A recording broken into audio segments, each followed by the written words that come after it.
नमस्कार मित्रांनो, माझे नाव देवांशू. मी इथे 6व्या वर्गात शिकतो. आज मी तुम्हाला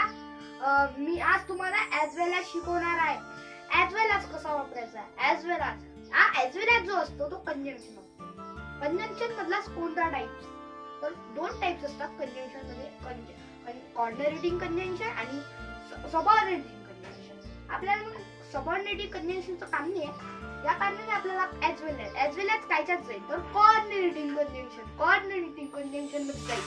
कॉर्डिनेटिंग कंजंक्शन हा ऍज वेल एज जो असतो तो कॉर्डिनेटिंग कंजंक्शन असतो. म्हणजे तो दोन वाक्यांना जुळवण्याचं काम करतो.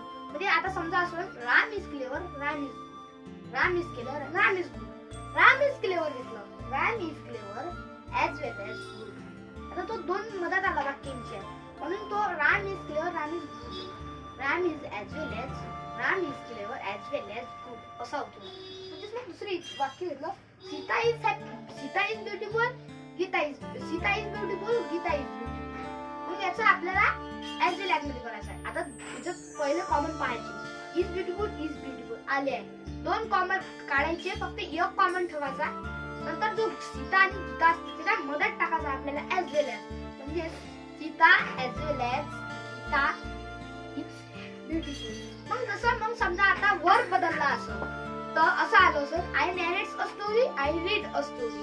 तर आपल्याला आता आय आणि अ स्टोरी हे डबल म्हणजे सारखे आले आहे.